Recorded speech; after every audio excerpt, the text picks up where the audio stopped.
يا صباح الفل على احلى ناس او مساء الفل على الوقت اللي انت بتشاهد الفيديو فيه. وفي الفيديو ده بقى هشارك معاكم مميزات في الهاتف الايفون بتاعنا بطريقة سهلة وبسيطة. تقدر تكتب اسمك هنا على شاشة قفل الايفون، وبرضه تقدر تكتب اسمك هنا وتضيف نسبة البطارية وبطريقة سهلة وبسيطة. عايزكم تتابعوا معايا الفيديو للاخر علشان الكل يستفيد، وبتمنى من كل اخواتي لو عجبكم الفيديو كلنا ننزل تحت نضغط لايك للفيديو واشتركوا معايا في القناة وسيب لي تعليق على ذوقك. وبس كده يلا بينا نبدأ الفيديو.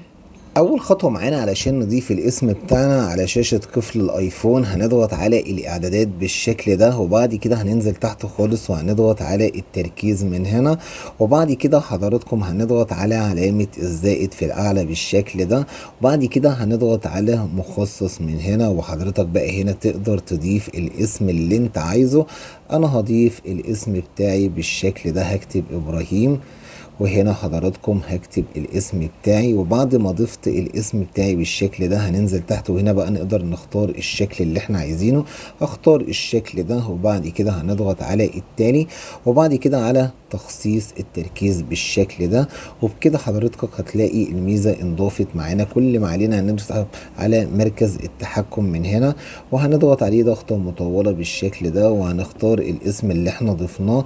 هتلاقيه انضاف معانا على شاشة قفل الايفون بالشكل ده وبطريقة سهلة. الخطوة رقم 2 معانا علشان نفعلها هنروح على الاعدادات بالشكل ده، وبعد كده حضراتكم هنضغط على عام من هنا، وبعد كده هنضغط على حولة من هنا، وهنضغط على الاسم. وهنا حضرتك تقدر تضيف الاسم اللي انت عايزه.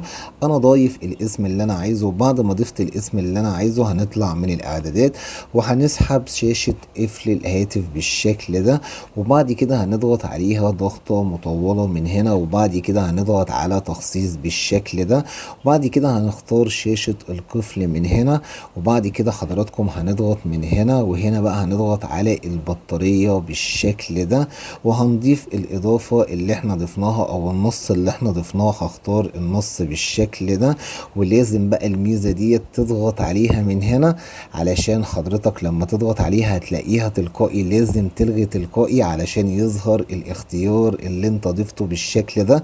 لازم تلغي ميزة التلقائي بالشكل ده، وبعد كده حضرتك هتضغط على تم، وهنا بقى هتلاقي الميزة انضافت معانا وبطريقة سهلة وبسيطة. وبس كده هيكون فيديو سريع، وبتمنى يكون عجبكم. ولو عجبكم الفيديو ما تنسوش اللايك والمتابعة، واشوفكم الفيديو القادم على خير بإذن الله.